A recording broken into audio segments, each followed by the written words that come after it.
ఎఫెసీ సంఘమును అలాగే స్ఫుర్ణ సంఘమును గత 2 ఆదివారాలుగా మనం ధ్యానం చేసుకుంటూ వచ్చాం. ఆ 2 సంఘాలని కూడా ప్రభు వారికి ఉత్తరాన్ని రాస్తూ ఆ ఉత్తరంలో పరిచయం చేసుకుంటూ వచ్చాడు. ఎఫెసీ సంఘముతో ఏమని పరిచయం చేసుకుంటున్నాడంటే, తన కుడి చేతితో 7 ఆత్మలను పట్టుకుని 7 దీపస్తంభాల మధ్యన సంచరించువాడు చెప్పు సంగతులు ఏవనగా అని పరిచయం చేసుకున్నాడు.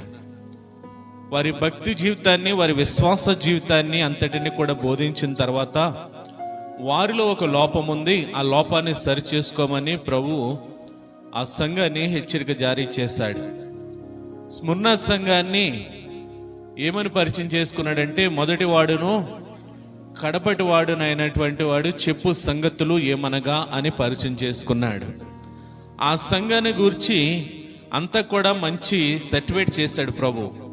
వారి యొక్క పరిస్థితులు, వారి శ్రమల్లో కూడా ఏ రీతిగా నిలబడ్డారు, ప్రభు కోసం హతసాక్షులేయడానికైనా వారు ఏ రీతిగా సిద్ధపడ్డారు, ఏ రీతిగా సంఘము, మన సంఘం ఎలాగుండాలనేది స్మరణ సంఘం ద్వారా మనం నేర్చుకోవడం జరిగింది. ఈ రోజున ప్రకటన గ్రంథంలోని 3వ సంఘమైన పెర్గము సంఘమును గురించి మనము తెలుసుకోబోతున్నాం.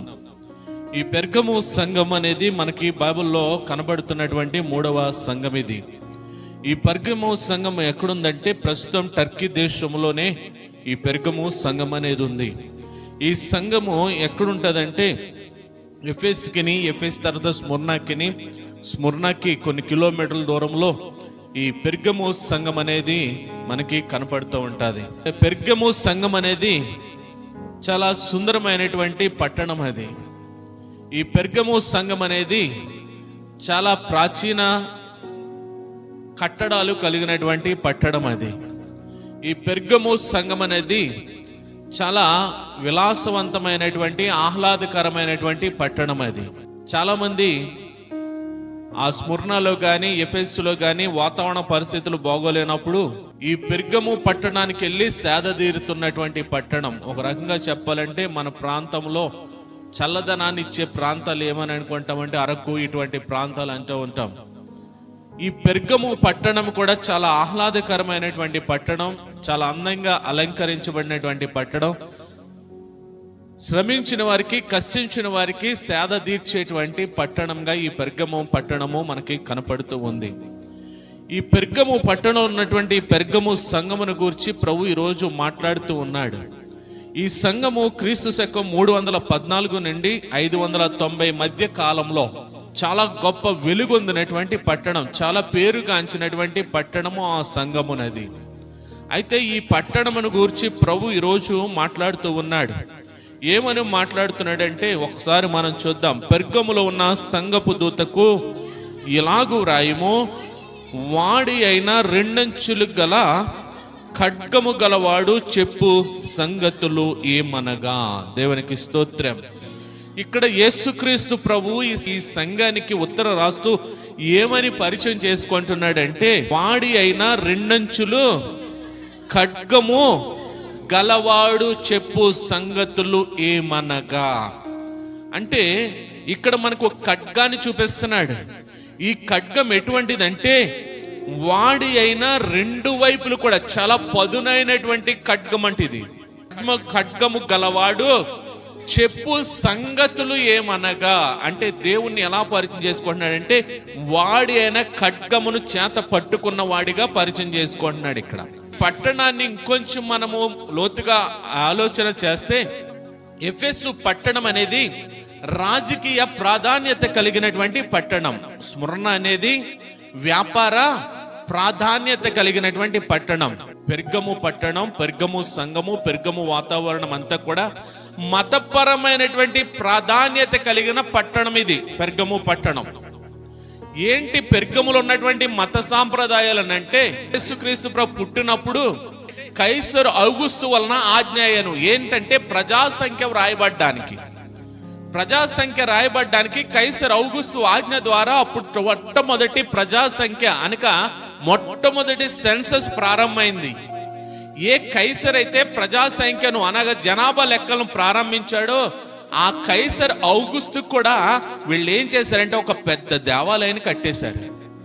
ప్రజా సంఖ్యను ప్రారంభించినటువంటి కైసర్ ఔగుస్తుకి ఒక పెద్ద దేవాలయం కట్టేసి ఆయననే దేవుడిగా కొలుస్తూ ఉన్నారు. 2 అగస్టస్ అనే చక్రవర్తి ఆ పెర్గము ప్రాంతాన్ని పాలించినప్పుడు మంచి పరిపాలన అందించాడనే ఉద్దేశంతో అగస్టిస్ అనే వ్యక్తికి కూడా ఒక పెద్ద దేవాలయాన్ని కట్టేశారు వీళ్ళు. ఇంకా చెప్పాలంటే ఆ పట్టణంలో చాలా మంది మనకు కనపడతారు. అక్కడ స్వస్థతనిచ్చేటువంటి ఒక దేవత విగ్రహాన్ని, అస్కఫియస్ అనే ఒక దేవత విగ్రహాన్ని, ఆ దేవత దగ్గరికి వెళ్ళి అక్కడ ఆరాధన చేస్తే స్వస్థత కలుగుతుంది, ఎటువంటి రోగాలైనా పోతాయి. ఒక దేవత విగ్రహాన్ని కూడా అక్కడ కట్టేశారు వాళ్ళు. అంతేకాకుండా ఇంకా జ్యూస్, ఏతీను, డిమెటర్, డయోనిసన్ ఇటువంటి మతపరమైనటువంటి దేవతలను దేవుళ్ళను సృష్టించుకుని అనేకమైనటువంటి దేవాలయాల్ని అక్కడ కట్టేశారంట వీళ్ళు. అంటే పెర్గము పట్టణం దేనికి ప్రాధాన్యత అంటే మతపరమైన విగ్రహారాధనకి చాలా ప్రాముఖ్యమైనటువంటి పట్టణం అక్కడ. ఇంకా చెప్పాలంటే ఆ మతపరమైన పట్టణంలో రాజసౌధం అనగా రాజనగరికి ఎదురుగానే జ్యూస్ దేవునికి సంబంధించినటువంటి పెద్ద బలిపీఠాన్ని కట్టేశారు. మరొకసారి చెప్తున్నాను, ఆ రాజనగరికి అనగా రాజసౌధానికి ఎదురుగుండా జ్యూస్ అనే ఒక దేవునిగా కొలిచేటువంటి ఒక వ్యక్తి యొక్క పెద్ద బలిపీఠాన్ని కట్టేశారు ఆ రాజనగర్ ఎదురుగుండాని. అటువంటి విగ్రహారాధనలో కూడా ఒక సంఘాన్ని ఈరోజు ప్రభు మనకు చూపిస్తున్నాడు. అంత మత ప్రాచుర్యం పొందినటువంటి పట్టణంలో కూడా ఒక సంఘాన్ని రోజు మనకి ప్రభు చూపిస్తున్నాడు. అంత మతపరమైనటువంటి పట్టణంలో ఈ సంఘము యొక్క పరిస్థితి ఎలాగుంది, ఈ సంఘ విశ్వాసం ఎలాగుంది, ఈ సంఘ యొక్క భక్తి జీవితం ఎలాగుంది అనేది ఈరోజు మనం చూడబోతున్నాం. చూద్దాం. బైబిల్ గ్రంథంలో మొట్టమొదటిగా ఇక్కడ మనకు కనపడుతుంది, వాడి అయినా 2 అంచులు గల ఖడ్గము గలవాడు చెప్పు సంగతులు ఏమనగా. జనరల్గా ఆలోచించండి, యేసుక్రీస్తు ప్రభు చేతిలో ఒక ఖడ్గాన్ని ఊహించుకోండి. ఊహించగలమంటారా? ఆయనేమో ప్రేమాస్వరూపుడిగా కనపడతాడో, ఆయన చూస్తేనే ప్రేమ, దీనత్వము, దయాళత్వం ఇవన్నీ కనపడతాయి. ఆయన చేతిలో ఖడ్గం ఉందంటారా? అందున 2 అంచుల వాడిగల ఖడ్గం ఉందంటారా? దేనితో పోలుస్తున్నాడంటే హెబ్రీ గ్రంథకర్త రాస్తూ ఉంటాడు. ఈ 2 అంచుల వాడిగల ఖడ్గం ఏంటంటే హెబ్రీ పత్రిక 4వ అధ్యాయము 12వ వచనాన్ని ఒకసారి చూద్దాం. దేవుని వాక్యము సజీవమై బలము గలదై 2 అంచులు గల ఎటువంటి ఖడ్గము కంటేనో వాడిగా ఉండి ప్రాణాత్మలను, కీళ్లను, మూలుగును విభజించునంత మట్టుకు దూరుచు హృదయం యొక్క తలంపులను, ఆలోచనలను శోధించుచు ఉన్నది. దేవునికి స్తోత్రం. ఇక్కడ ఈ 2 అంచుల వాడిగల ఖడ్గము దేంతో పోలుస్తున్నాడంటే, దేనికి సూచనగా ప్రభు ఇక్కడ పరిచయం చేసుకుంటున్నాడంటే దేవుని వాక్యం అంట 2 అంచుల వాడిగల ఖడ్గము కంటే పదునైనదంట. ఇప్పుడు చెప్పండి, 2 అంచుల వాడిగల ఖడ్గం అంటే ఏంటి? దేవుని వాక్యము 2 అంచుల వాడిగల ఖడ్గము కంటే. కంటే అంటే అర్థం ఏంటి? అంటే 2 అంచుల వాడిగల ఖడ్గము కంటే పదునైనదంట. మోర్ దెన్ అంటే అంతకు మించి. 2 అంచుల వాడిగల ఖడ్గం చూడండి ఎలా ఉంటది, చాలా పదును ఉంటది. దానికి మించి పదునైనదంట. ఏంటి? దేవుని వాక్యము. దేవునికి స్తోత్రం, హల్లెలూయా. ఇక్కడ దాంతో పరిచయం చేసుకుంటున్నాడు. 2 అంచుల వాడిగల ఖడ్గమును పట్టుకున్నవాడు చెప్పు సంగతులు ఏమనగా అనగా పదునైనటువంటి వాడిగల ఖడ్గము కంటే పదునైనటువంటి అనగా ఇంకా చెప్తున్నాడు. చూడండి ఏం చేస్తుందంటే వాడిగల ఖడ్గము ప్రాణాత్మలను, కీళ్లను, మూలుగులను విభజించునంత మట్టుకు దూరుచు హృదయం యొక్క తలంపులను, ఆలోచనలను శోధించుచు ఉన్నది. దేవుని స్తోత్రం. జాగ్రత్తగానండి. దేవుని వాక్యము ఎటువంటిదంటే వాడిగల ఖడ్గము కంటే పదునైనదంట. ఈ ఖడ్గం ఏం చేస్తుందంటే మన ప్రాణాత్మలను చీలుస్తుందంట, కీళ్లను చీలుస్తుందంట, మూలుగులను చీలుస్తుందంట. అంతేకాదు, మూలుగులు చీల్చిన తర్వాత విభాగించినట్టు మట్టుకు వాటిని చీల్చుకుంటూ వెళ్ళి ఏం చేస్తుందంటే హృదయమునికి ఉన్నటువంటి తలాంపులను, ఆలోచనలను మనం ఏం చేస్తున్నాం తెలుసా? ఈ వాక్యానికి కూడా మాకు అవసరం లేదు. మా హృదయపు తలంపులు ఎక్కడున్నాయి, మన ఆలోచనలు ఎక్కడున్నాయి అంటే మన ఆలోచనలు ఈ ఖడ్గం కంటే పదునైనగా ఉన్నాయేమో. అవునా? అందుకనే దేవుని వాక్యము మనలోకి వెళ్తలే. దేవుని వాక్యం మనలోకి వెళ్తే మన ప్రాణాత్మలను చీలుస్తుంది, కీళ్లను చీలుస్తుంది, మూలుగులను చీలుస్తుంది. ఇలా రెండుగా విభాగిస్తుంది. రెండుగా విభాగించిన తర్వాత మన హృదయపు తలంపులను, ఆలోచనలను శోధిస్తుందంట, అది పరిశోధిస్తుందంట, అది పరిశీలించేటట్టుగా చేస్తుందంట. అది మనకి ఎంత చెప్పిన వాక్యం ఎక్కట్లేదని అంటే మనం ఏం చేసామంటే వాక్యాన్ని కనీసం మన ప్రాణాత్మలను చీల్చే స్థితిలో కూడా మనము లేము. ఆ వాక్యమై ఉన్నటువంటి దేవుడు ఆ వాక్యము చేత పట్టుకొని ఈరోజు మనకు ఒక పత్రికను ఇస్తున్నాడు. ఇక్కడ వాడిగల రెండంచుల ఖడ్గము కంటే పదునైనటువంటి దేవుని వాక్యము చేత పట్టుకున్నవాడు చెప్పు సంగతులు ఏమనగా. ఈరోజు వాక్యమై ఉన్న దేవుడే మనతో మాట్లాడుతున్నాడు. ఈ పెర్గము పట్టణము దేనికి ప్రాముఖ్యమైనదని అంటే సాతాను యొక్క సింహాసనం ఉండేటువంటి స్థలం అంటది. ఆ సంఘాన్ని పరిచయం చేసినప్పుడు మీకు కొన్ని దేవతల పేర్లు చెప్పాను. ఆ సంఘాన్ని పరిచయం చేసినప్పుడు కొన్ని దేవుళ్ళ పేర్లు చెప్పాను. దానిలో కైసర్ అగుస్తు అనేవాడు ఒక దేవుడు అయిపోయాడు. అగస్టిస్ అనే చక్రవర్తి ఒక దేవుడు అయిపోయాడు. అలాగే జూస్ అనేవాడు కానీ, అలాగే ఇంకా ఏతిన్ అనేవాడు కానీ, డిమెటర్ అని కానీ, డయోనిసన్ అనేవాడు కానీ, వీళ్ళందరూ కూడా దేవతలు దేవుళ్ళు అయిపోయారు. ఆ రాజనగర్ ముందు ఏదైతే బలిపీఠం కట్టబడిందో జూస్ అనే దేవుడికి, అక్కడ ఏదైతే బలిపీఠం కట్టబడిందో విస్తారంగా బలులు అర్పించబడేవంట. అక్కడ ఎక్కడుంది ఇప్పుడు అది? రాజనగరి ఎదురుగానే. అదే సాతాను యొక్క సింహాసనం అని పండితులు చెప్తూ ఉన్నారు. పెర్గము పట్టణం మతపరమైన విగ్రహారాధనతో కూడిన మొక్కుబడి ఆచారం కలిగిన ఆ భక్తితో జీవిస్తున్నటువంటి పట్టణం ఇప్పుడు ఎవరి కేంద్రమైందంటే సాతానుకు కేంద్రమైంది. ఆ పెర్గము పట్టణంలో విశ్వాసాన్ని కనుగొంటున్నాడు ప్రభు. ఏ ప్రాంతంలో ఏ పరిస్థితిలో కనుగొంటున్నాడంటే సాతాను యొక్క సింహాసనం అనగా సాతాను పాలనకి కేంద్రమైనటువంటి ఆ పట్టణంలో కూడా ప్రభు ఏం కనుగొంటున్నాడంటే విశ్వాసిని కనుగొంటున్నాడు. అక్కడ ఆ పెర్గము పట్టణం సాతాను సింహాసనము కలిగి ఉన్న పట్టణం అంట. అది అంటే భయంకరమైన విగ్రహారాధన జరుగుతున్న, భయంకరమైన సాతానుకు అక్కడ ఎంతో గొప్ప ఘనత కలుగుతున్నటువంటి పట్టణం అంట. అది పట్టణంలో అక్కడ ఏం చేసిందంటే సింహాసనం వేసుకుని అక్కడున్న పట్టణంలో ఈ సంఘం ఏం చేసిందంటే అక్కడ కాపురం ఉన్నావని నేను ఎరుగుదును. దేవునికి స్తోత్రం. ఈ రోజున ఇక్కడ కూర్చున్నటువంటి వారి హృదయపు తలంపులేంటో ఆయన ఎరుగుతాడు. అవునా కదా? ఇక్కడ కూర్చుని ఈవేళ మ్యాచ్ ఎవరెవరికి, ఈవేళ వాళ్ళకి రాత్రి అలా కొట్టుంటే బాగుండు అని ప్రార్థన కొట్టినోళ్ళు, ప్రార్థనకు వచ్చి కూడా మ్యాచ్ గురించి ఆలోచించిన వాళ్ళు, ఈ బ్యాచ్ అందరు కూడా ఆలోచనలు ఎవరు ఎరుగుతారు ఇప్పుడు? హల్లెలూయా. ఇక్కడ అంటున్నాడు అటువంటి సాతాను సింహాసనం ఉన్నటువంటి పట్టణంలో నీవు ఉన్నావని నేను ఎరుగుదును. అంటే మనం ఎక్కడ ఉంటున్నామో, ఏం చేస్తున్నామో, ఏం ఆలోచిస్తున్నామో అవన్నీ కూడా ఎవరికి తెలుసు? ఇప్పుడు దేవునికి తెలుసు. దేవునికి స్తోత్రం. ఆ సంఘ పరిస్థితిని ప్రభు చూస్తున్నాడు. సాతాను సింహాసనము, సాతాను కేంద్రమైనటువంటి ఆ పట్టణములో ఒక సంఘం ఉంది. ఆ సంఘము పేరు పెర్గము.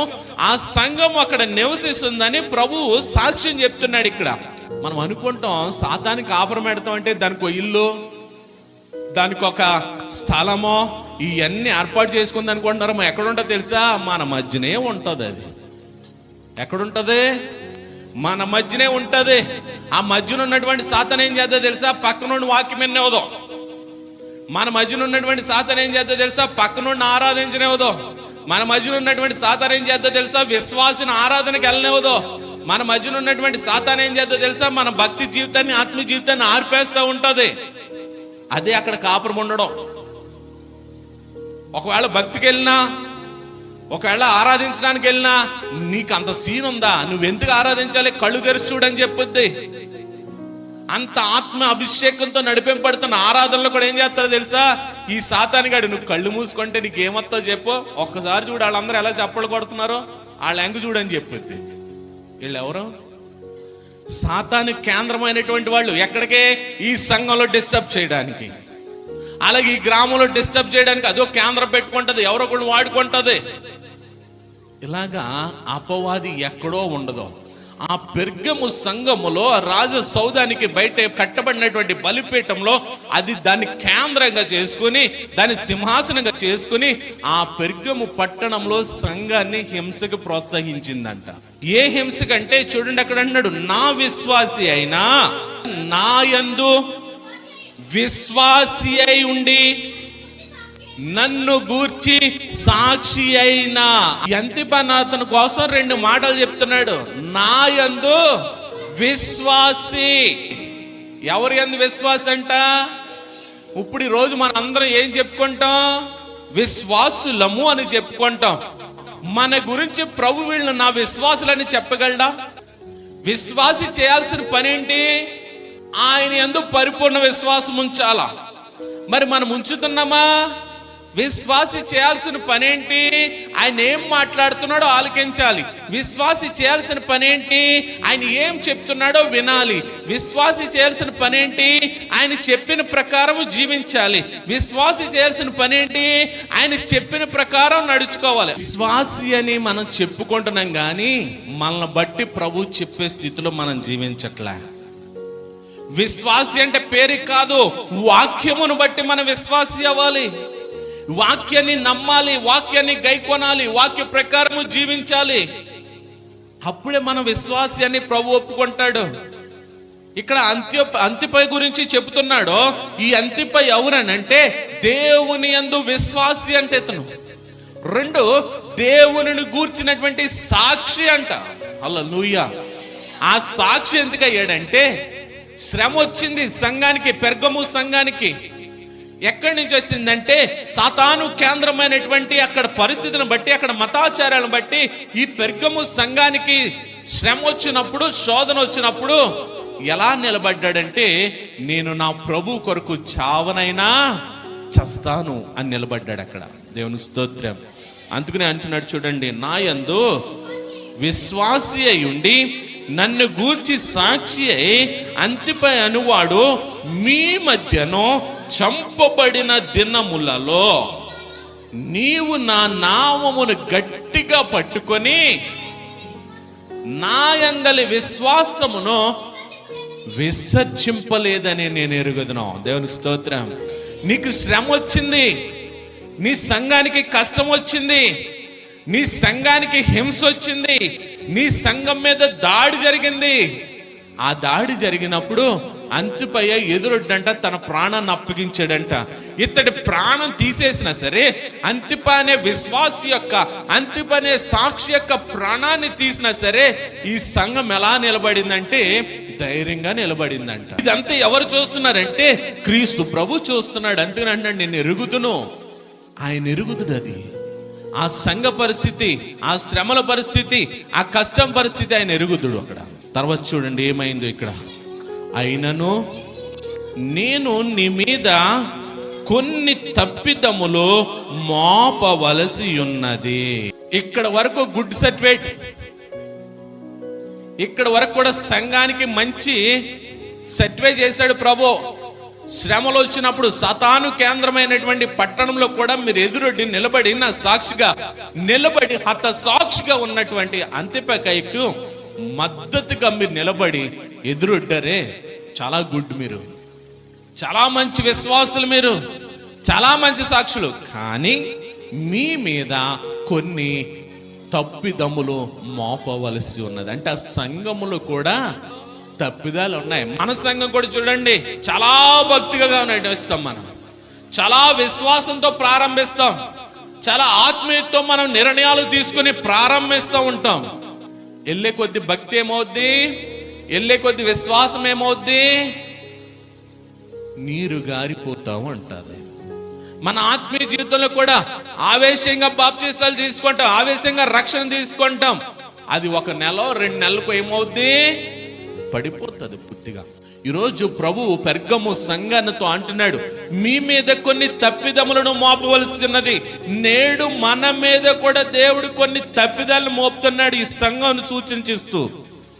నేను చదువుతాను, జాగ్రత్తగా చూడండి. అక్కడ అవేవనగా విగ్రహములకు బలి ఇచ్చిన వాటిని తినినట్లునో జారత్వము చేయనట్లునో ఇజ్రాయేలులకు ఉరియొడ్డుమని బాలాకునకు చెప్పిన బిలాము బోధను అనుసరించువారు నీలో ఉన్నారు. 1 విగ్రహారాధన, 2 చారత్వము, 3 ఏంటంటే ఆచార భక్తిని అనుసరిస్తున్నారంట. వీళ్ళు విగ్రహాలకు అర్పించింది వాటిని తింటూ ఉన్నారంట. వాటిని తినడానికి ప్రేరేపిస్తున్నారు వాళ్ళు. వారు తినడానికి సంఘం ప్రేరేపించబడింది. మనకు కూడా ఏమంటారో తెలుసా, ఈ మధ్యలో వచ్చారు బోధ, యేసు నామములో ప్రార్థన చేసుకుని తినేయచ్చు, దూరం పెడతామా మనం, దగ్గర చేర్చుకోవాలి కానీ. ఇదే బోధ వాళ్ళది. 2 జారత్వం, యేసు నామములో చేసేయచ్చా. యేసు నామములో విగ్రహారాధన బైబిల్లో చెప్తున్న మాట వ్యభిచారం అని అంటాడు ప్రభు. అదే జారత్వం కూడా చేసేయచ్చా. ఇప్పుడు ప్రస్తుతం ఉన్నాయి బోధలు, అవి చాలా భయంకరమైన బోధలు ఉన్నాయి. 3 ఏంటంటే ఇజ్రాయేలులకు ఉరియొడ్డమని బాలాకు చెప్పిన బిలాము బోధను అనుసరించువాడు మీలో ఉన్నాడు. ఇదేంటో చూద్దాం. ఇది బాగానే మనం ఒకసారి సంఖ్యాకాండం 22వ అధ్యాయంలోకి వద్దాం.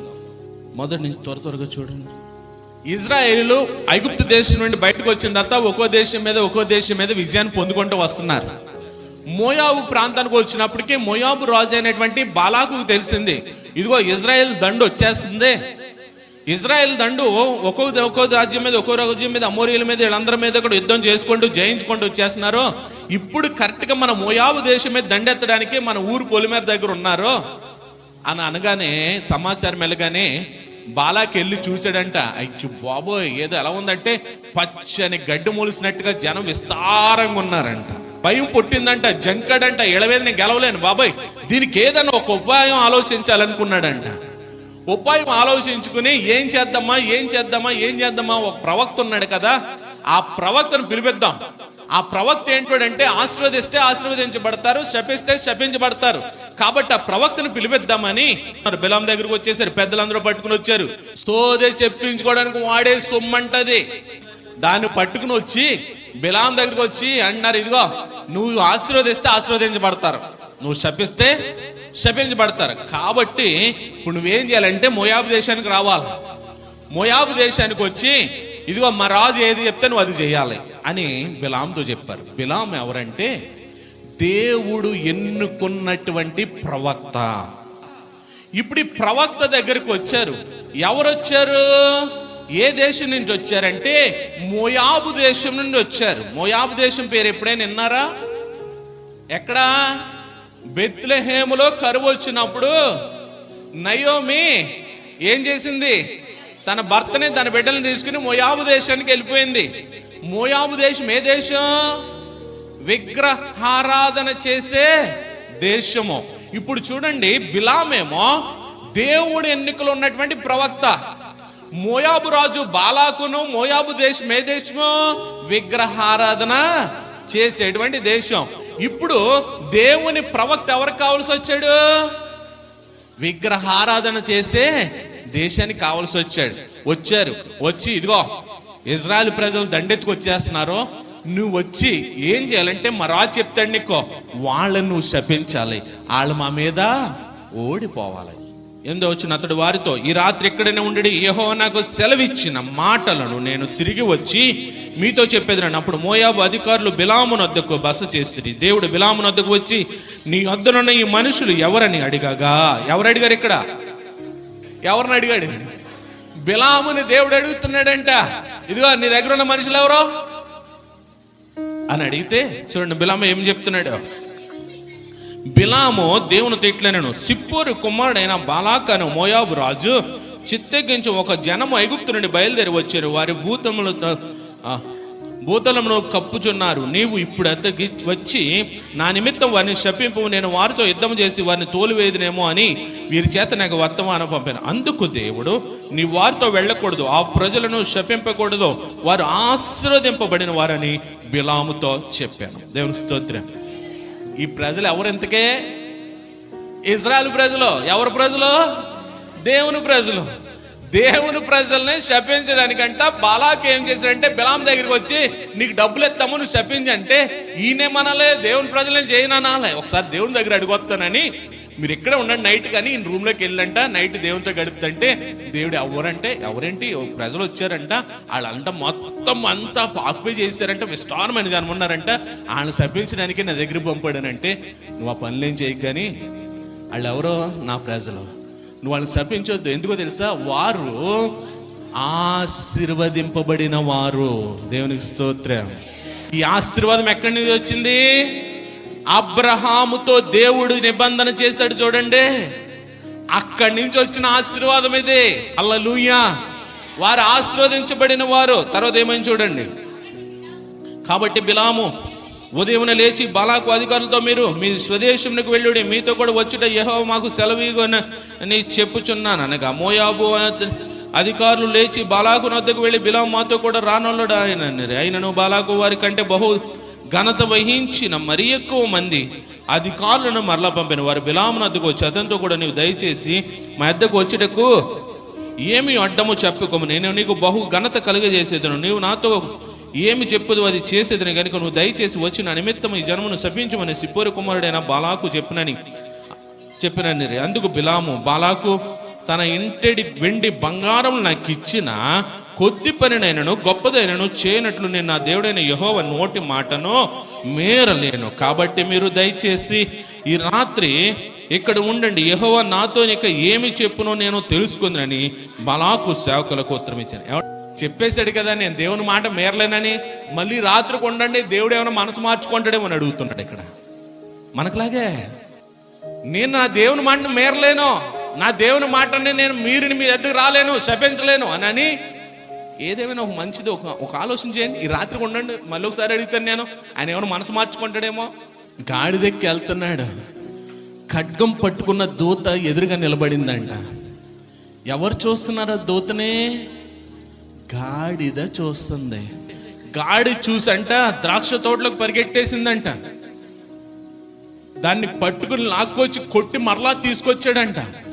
మరలా అది మోకరించేసిందంట, మరలా కొట్టాడంట, మరలా ఇరుగు సందులోకి వెళ్ళిపోతుందంట, మరలా కొట్టాడంట. మూడోసారి దేవుడు ఎవరికిచ్చాడు వాక్కు? గాడిదతో కూడా మాట్లాడించగలడు. దేవుని స్తోత్రం. హల్లెలూయా. ఇప్పుడు చెప్పండి, గాడిద గొప్పదా బిలాము గొప్పోడా? హల్లెలూయా.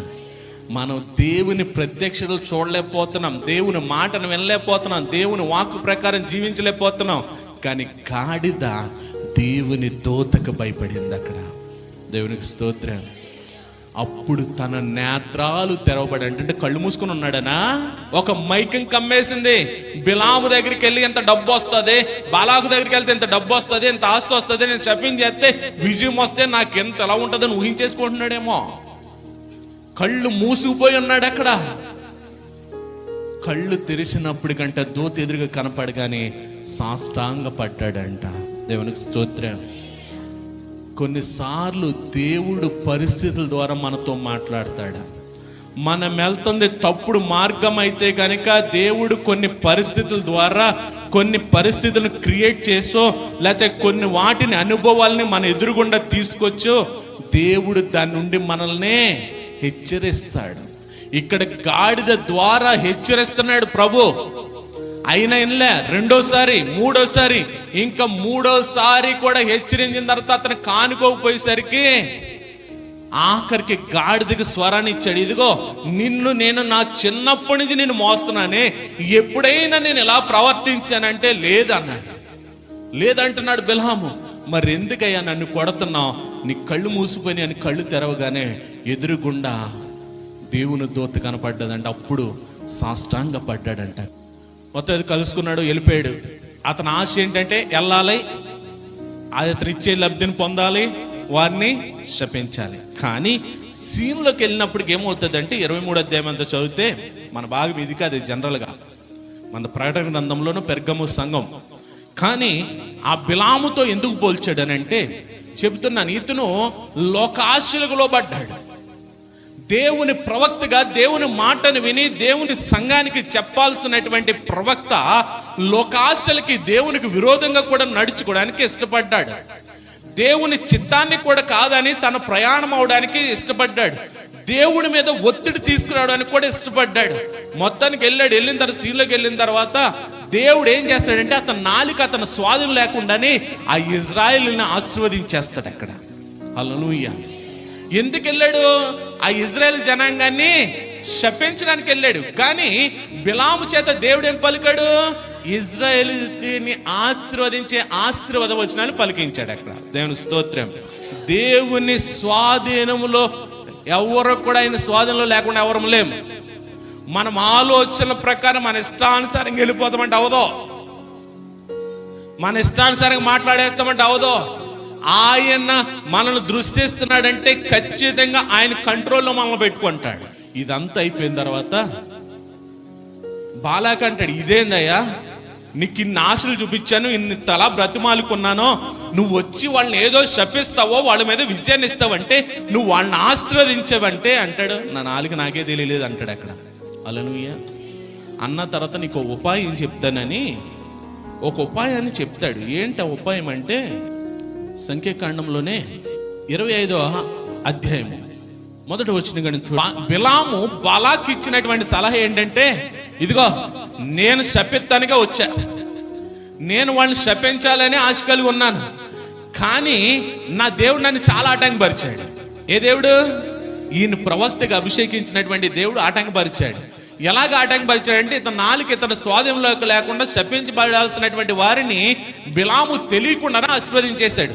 ఇప్పుడు బాలాకుతో ఆలోచింపడి అన్నాడో, ఇది కాదు, నీకు మంచి ఉపాయం చెప్తాను. మీ మోయాబు స్త్రీలు ఉన్నారే, వాళ్ళని ఎరగా వేసే వాళ్ళ మీదకే, మీ మోయాబు ఆచారాలు ఉన్నాయే వాటి మీదకి వాళ్ళని పంపించేయి అని పంపించినప్పుడు ఈ ఇజ్రాయెల్ ప్రజలు ఏం చేశారంటే అక్కడ దేవతా విగ్రహాల్ని పూజించడం, ఈ మోయాబు స్త్రీలతో వ్యభిచరించడం, ఆ మోయాబు స్త్రీలు తీసుకెళ్లి విగ్రహాల దగ్గర పూజించిన తర్వాత అక్కడ పెట్టినటువంటి ఆ విగ్రహార్పితమైన వాటన్నిటిని వీరు తినడం. ఇది బోధ, ఇది జరిగింది అక్కడ.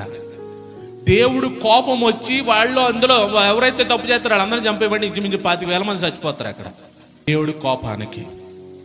అది మనకి ఎక్కడ చూపిస్తున్నాడంటే ప్రకటన గ్రంథంలో ఇక్కడ అంటున్నాడు. ఏమంటున్నాడు చూడండి, అందుకు నేను నీ మీద ఒక తప్పు మోపవలసి ఉన్నది, అదేమనగా విగ్రహములకు బలి ఇచ్చిన వాటిని తినునట్లును జారత్వము చేయనట్లును ఇజ్రాయేలులకు ఉరియొడ్డుమని బాలాకుకు నేర్పిన బిలాము బోధను అనుసరించు వారును మీలో ఉన్నారు. ఈ బిలాము బోధలు నేటి సంఘాల్లో చాలా విపరీతంగా ప్రబలుతూ ఉన్నాయి. సంఘములో దేవుని వాక్యానికి విలువ లేదు, సంఘములో దేవుని మహిమకు విలువ లేదు, సంఘములో దేవుని ఆరాధించడానికి విలువ లేదు. సంఘము ఏం నేర్చుకుంటుందంటే ఆచారాలు నేర్చుకుంటుంది. సంఘము ఏం నేర్చుకుంటుందంటే ఆ యొక్క పద్ధతుల్ని, ఆచార భక్తిని దేవునికి మహిమకరంగా కాకుండా ఆ సంఘానికి ఏ కట్టడి అవుతుందో సంఘ కట్టడికి సంబంధించిన ఆచారాల్ని, అది ఒక రకంగా విగ్రహార్పితాలని అక్కడ జరిగిస్తుంది రోజున సంఘం. నేడు సంఘాల్లో అదే పరిస్థితి. సేవకులే దేవుళ్ళు అయిపోతున్నారు, సేవకులకే మహిమ, సేవకులను ముట్టుకుంటే స్వస్థత, సేవకులను తాగితే అభిషేకం. దేవునికి అవసరంలే, దేవునితో పనిలే. మనము కూడా అలాగే చేస్తున్నాం. సేవకులు కాళ్ళు మొక్కితే మనకి దీవెన, సేవకుల్ని పట్టు చీరల మీద నడిపిస్తే ఆశీర్వాదం, సేవకులు కాళ్ళు కడిగితే మనకి అభిషేకం, సేవకులు తొక్కింది మనం తింటే స్వస్థత. ఈ భక్తిలో వెళ్ళిపోతున్నాం. అదే బిలాము బోధ. చాలా ఘోరమైన పరిస్థితిలో ఉన్నాం నేడు. సంఘాన్ని, ఈ సంఘాన్ని కాదు, సార్వత్రిక సంఘాన్ని అంతటిని కూడా ప్రభువు హెచ్చరిస్తున్నాడు. బిలాము బోధ, బిలాము బోధ. రీసెంట్గా ఒక విషయం చూశాను నేను. హైదరాబాద్లో ఒక పెద్ద పాస్టర్ గారు ఒక రెస్టారెంట్ ఓపెన్ చేశాడు, బేకర్స్ అండ్ రెస్టారెంట్. ఆయన ఒక పాంప్లెట్ వేశాడు. ఆ పాంప్లెట్లోనంట బల్లలో ఎవరు పాల్గొనాలంటే 10% ఖచ్చితంగా ఇచ్చేవారు మాత్రమే బల్లలో పాల్గొనాలంట. బైబిల్ చెప్తుంది ఆ మాట. ఆ సంఘంలో సభ్యత్వం తీసుకుంటే 10,000 కట్టి రెస్టారెంట్లో 20% బెనిఫిట్ ఉంటుందంట. ఎక్కడ సభ్యత్వం తీసుకుంటే? సంఘంలో సభ్యత్వం తీసుకుంటే 10,000 కట్టి రెస్టారెంట్లో వాళ్ళు తినే ఫుడ్లో కానీ పార్సిల్లో కానీ 20% డిస్కౌంట్ అంట. పెద్ద సంఘం, లక్షలో. నేను చాలా మంది ఇంట్లో క్యాలెండర్లు చూశాను. నేను బొమ్మెట్టుకుని బొమ్మను పూజించడం కాదు, దేవుని వాక్యానికి వ్యతిరేకంగా చేసేది ఏదైనా సరే అది విగ్రహారాధనే అంటున్నాడు. అటువంటి బిలాము బోధల్ని మీరు అనుసరిస్తున్నారు. దేవుడేమో మనల్ని ఏమంటున్నాడంటే, నాకంటే కొంచెం తక్కువ వారే, నేను మీకోసం మొరపెడుతున్నాను, మీకోసం విజ్ఞాపన చేస్తున్నాను, మీకోసం నా వాక్యాన్ని ఇచ్చాను. మనం ఎలా చూస్తాం తెలుసా? మనకు కాదు, ఎవరికే? పాస్టర్లకే అది పాస్టర్లకే. మనం ఎలాగా? పాస్టర్ గారు కాళ్ళు మొక్కాలి మనం. దేవుడు సార్వత్రిక సంఘం అంటే మనందరము కూడా. సేవకుడు ఏమీ ప్రత్యేక సింహాసనమే కూర్చునేవాడు కాదు. కానీ మనం ఎలా చూస్తున్నాం తెలుసా? ఒక ఉన్నతమైన ప్రభువు యొక్క సింహాసన మహిమను సేవకుల మీద ఉద్దేశిస్తున్నాం మనం. దేవునికి మహిమ వెళ్తలే. భక్తులంతే సంఘాలు స్థాపించే నాయకులను అలాగే చూస్తున్నారు. దేవునితో సమానంగా దేవునికి చెల్లాల్సినటువంటి మహిమను వాళ్ళకేస్తున్నారు. అదే బిలాము బోధ. ఇక్కడ అదే అంటున్నాడు చూడండి. ఏమంటున్నాడంటే, ఇజ్రాయేలు వద్ద ఉరియొడ్డిన బాలాకు నేర్పిన బిలాము బోధను అనుసరించు వారు మీలో ఉన్నారు. స్వస్థతలు ఎక్కడ జరుగుతాయి? అక్కడికి వెళ్తే జరుగుతాయి. ఎవరు చేస్తారు? అయ్యగారు ప్రార్థన చేస్తే అయ్యగారు ప్రార్థనలు చేస్తానో అక్కడికి వెళ్తేనో జరగదు. నీ విశ్వాసం ఎక్కడున్నా సరే ఆయన సన్నిధిలో నువ్వు ఉన్నప్పుడు నీకు స్వస్థత జరిగిద్ది. మనం లేదో 7 వారాలు అక్కడికి వెళ్తే, లేదో మన కానుకలు ఎక్కడ కాదు, అక్కడ లక్షల మంది ఉన్నారు చూడు, అక్కడిస్తేనే. అదే బిలాము బోధ అనుసరించడం అంటే. వాక్య ప్రకారము ఖండితంగా వాక్యం చెబితే నచ్చని సంఘాలు ఎవరిలో ఉన్నట్టంటే బిలాము బోధలో ఉన్నట్టే. బిలాము బోధను అనుసరిస్తున్నట్లే. అందులో చూడండి, అక్కడికి ఇక్కడ పరుగులెడుతున్నాం మనం. వాక్యం ప్రకారం ఎక్కట్లేదు మనకి. అందుకని వీళ్ళు కూడా పరుగులెడుతున్నామంటే ఆ బిలాము బోధకి ఇష్టపడే పరుగులెడుతున్నాం మనం. ఇంకో అంటున్నాడు చూడండి, బిలాము బోధనే కాకుండా ఇంకోటి అంటున్నాడు చూడండి, అటువలనే నికోలైతుల బోధ కూడా అనుసరించు వారును మీలో ఉన్నారు. ఈ నికోలైతుల గురించి ఇంతకుముందు ఎఫెసీ సంఘంలో చెప్పాను నేను.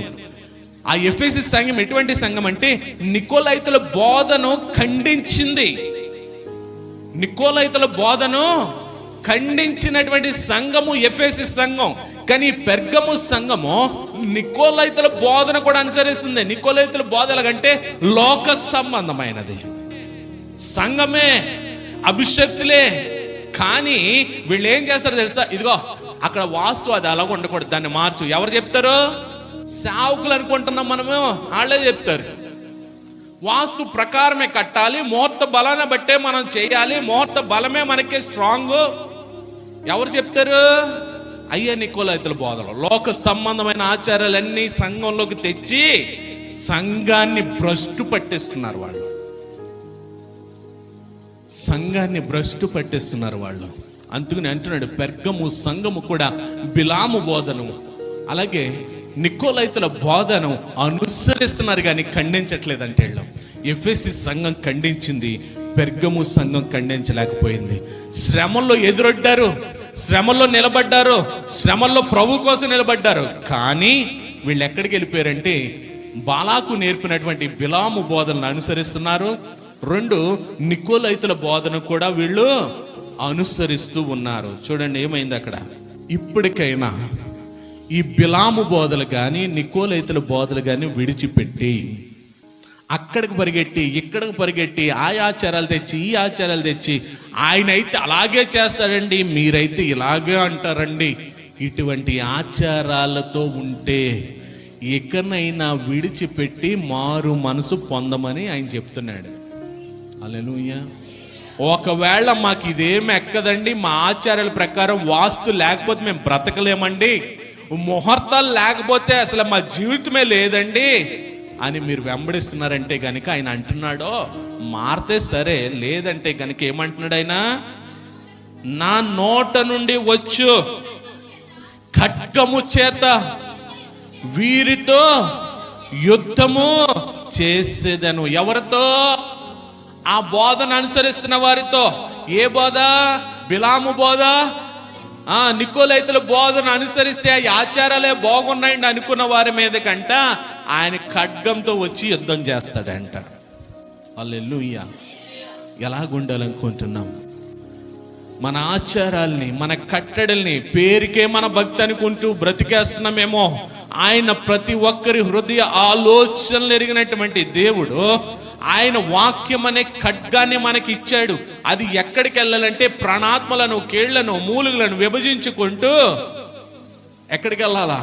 హృదయ యొక్క తలంపులను, హృదయం యొక్క ఆలోచనలను శోధించేదిగా ఉండాల వాక్యము. మనం ఏం చేస్తున్నాం? విన్నామా, విడిచిపెట్టామా? మనం మార్చుకోకపోతే ఆయన మనతో యుద్ధము చేస్తానంటున్నాడు. చూడండి త్వరగా. సంగములతో ఆత్మ చెప్పుచున్న మాట చెవి గలవాడు వినును గాక. హల్లెలూయా. 3 సంఘాలతో కూడా చెప్పాడు కదా. సంగములతో ఆత్మ చెప్పుచున్న మాట చెవి గలవాడు వినును గాక. ఇప్పుడు సంఘాలతో ఖడ్గాన్ని చేత పట్టుకుని, వాక్య ఖడ్గాన్ని చేత పట్టుకుని చెబుతున్న వాడి మాట మీరు గనుక చెవి గలవారైతే విని దాని ప్రకారము గ్రహించుకుని దాన్ని సరి చేసుకుంటారు. మాకు చెవులు లేవండి, మాకు హృదయం లేదండి, మాకు ఈ వాక్యం అవసరం లేదండి అంటే మీరు సరి చేసుకోరు. అదే చెప్తున్నాడు, సంఘములతో ఆత్మ చెబుతున్న మాట చెవి గలవాడు వినును గాక. ఇప్పుడు మనకు చెవులు ఉన్నాయా లేదా?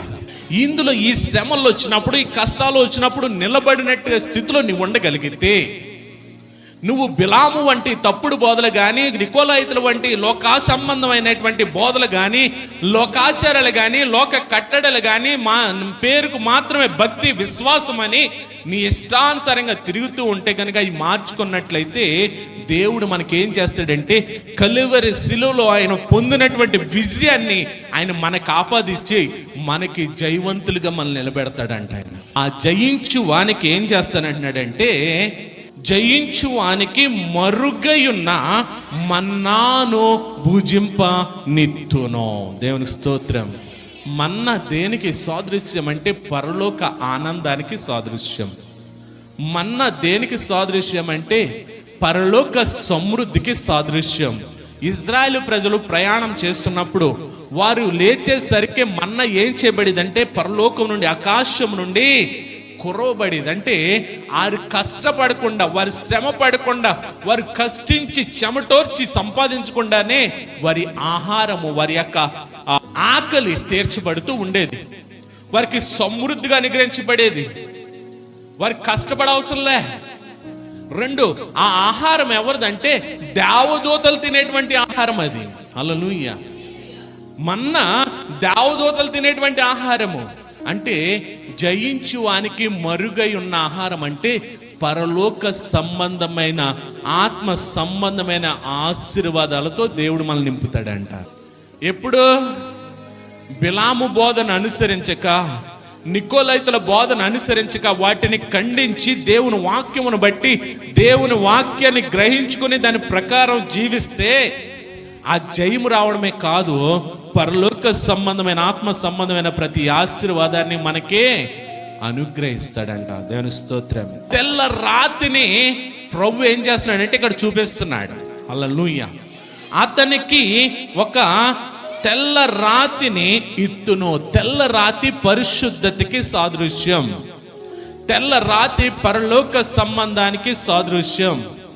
అంటే ఎప్పుడైతే మనము ప్రభు వాక్యాన్ని బట్టి ప్రభు యందు విశ్వాసం ఉంచి ప్రభు కొరకు శ్రమలోనూ కష్టాల్లోనూ మనము వారికి వలె పెర్గము సంఘములాగా మనము తొలగిపోకుండా ఎఫెసు సంఘములాగా మనసు మార్చుకొని మొదటి స్థితికి వస్తే, మొదటి ప్రేమకు వస్తే, స్మరణ సంఘములాగా దేవుడు మనకి ఏమిస్తానంటే పరలోక సంబంధిగా మనం చేసి అక్కడ ఒక పేరును మన కోసం రాస్తాడంట. అబ్రహాముగా మార్చబడింది, అనేక జనాలకి తండ్రి అయ్యాడు. యాకోబు మోసగాడు, ఇజ్రాయేలుగా మార్చబడింది. దేవుని క్రీస్తు ప్రభు లోక రక్షకుడు అయినటువంటి క్రీస్తు ప్రభు రాకడికి ఆ కుటుంబము ఒక ప్రధానమైనది. ఒక పేరు మారుస్తాడంటే మన పేరుని బట్టి అర్థాలు మనం చూసుకుంటున్నామేమో. మన పేరు మార్చబడిందంటే అబ్రగా మార్చబడి అనేక జనాంగాలకు ఆశీర్వాదానికి కర్తగా మార్చబడి విశ్వాసులకు తండ్రి అయినట్లు, యాకోబు మోసగాడు పేరు మార్చబడి ఇజ్రాయేల్ వంశానికి దేవుని ప్రియమైన ప్రజలకి ఒక మూల పురుషుడు అయినట్లు మన పేరును కూడా దేవుడు మారుస్తాడంట. ఎప్పుడంటే లోక సంబంధమైన కట్టడలను లోకాచారాలను మనం విడిచిపెట్టినప్పుడు. ఆ బిలాము బోధన విగ్రహార్పితమైనటువంటివి, జారత్వమైనటువంటిది. రెండు, విగ్రహారాధన సమర్పించుకున్నటువంటి వారితో పాటు మనం సాంగత్యము చేసినా అది దాన్ని అనుసరిస్తున్నట్లే. మనం అనుకుంటాం మనం చేసేదేం కాదు కదండి, నేను ప్రార్థన చేసుకుని తినేస్తానండి. రాంగ్. అది ఎవరికి మొక్కబడిందంటే విగ్రహానికి ప్రతిష్ఠించబడింది. చూడండి, ద్వితీయోపదేశకాండం 4వ అధ్యాయం 23వ వచనం. మీ దేవుడైన యెహోవా మీకు ఏర్పరిచిన నిబంధనను మరచి, నీ దేవుడైన యెహోవా నీకు ఆజ్ఞాపించినట్లు ఏ స్వరూపము కలిగిన విగ్రహమునైనను చేసి కొనకుండునట్లు మీరు జాగ్రత్త పడవలెనో. ఏం చెప్తున్నాడు అక్కడ? ఆ చివరి ముక్కే కనబడద్దా మనకే. అక్కడ ఏమన్నాడంటే మీ దేవుడైన యెహోవా మీతో చేసుకున్న నిబంధనను బట్టి, ఓ నిబంధన జరిగింది దేవునికి మనకి మధ్యన. ఆ నిబంధనను బట్టి అంట నీ దేవుడైన యెహోవా నీకు ఆజ్ఞాపించినట్లుగా ఆయన ఆజ్ఞను ఇచ్చాడంట. ఆ నిబంధనతో పాటు ఒక ఆజ్ఞను ఇచ్చాడంట. ఏంటంటే ఏ రూపంలో అయినా సరే మన విగ్రహాన్ని చేసుకొనకుండా ఉండేటట్టుగా. ఏ రూపమైనా అంటే ఇప్పుడు పొద్దున్న 24 గంటల్లో 12 గంటలు టీవీ చూస్తున్నాం అనుకోండి, అదో విగ్రహం. ఏ రూపమైనా. రాయి తెచ్చుకుని బొమ్మను చేస్తేనే కాదు, పొద్దున్న నుంచి సెల్ ఫోన్ ఎట్టుకుని ఉన్నామంటే అదొక విగ్రహం. పొద్దున్న నుంచి ముచ్చట్లు ఎట్టుకుని ఉన్నామంటే అదొక విగ్రహం. పొద్దున్న నుంచి బాల్ ఎట్టుకుని ఉన్నామంటే అదో విగ్రహం. పొద్దున్న నుంచి క్రికెట్ ఆడుతూ ఉన్నామంటే అదో విగ్రహం. పొద్దున్న నుంచి పని కష్టం సంపాదన అన్నామంటే అదో విగ్రహం. పొద్దున్న నుంచి తాగుతూ ఉన్నామంటే అదో విగ్రహం. పొద్దున్న నుంచి స్మోక్ చేస్తూనే ఉన్నామంటే అదే విగ్రహం. రోజు వ్యభిచారం చేస్తున్నామంటే అదో విగ్రహం.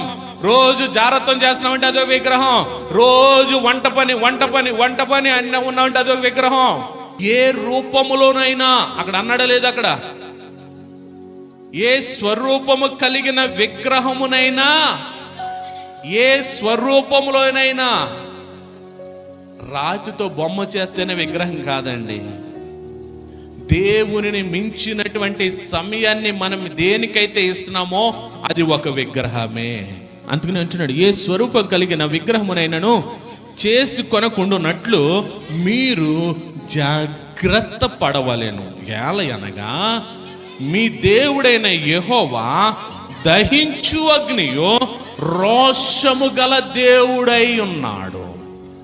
మనం నమ్మేటువంటి దేవుడు, మనం విశ్వసించేటువంటి దేవుడు. ఇది ఎక్కడ రాశాడంటే ధర్మశాస్త్రం, లాలో రాశాడైనా, ఆజ్ఞలో రాశాడైనా, మనతో నిబంధన చేసుకున్న దానిలో రాశాడైనా. ఏమని రాశాడంటే మీరు ఏ రూపంలో అయినా సరే విగ్రహాన్ని చేసుకోకుండా జాగ్రత్తగా ఉండండి. ఎందుకో తెలుసా?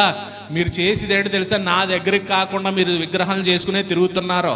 ఎందుకంటే దేవుడికి సమయం ఇవ్వడానికి కూడా లేదండి.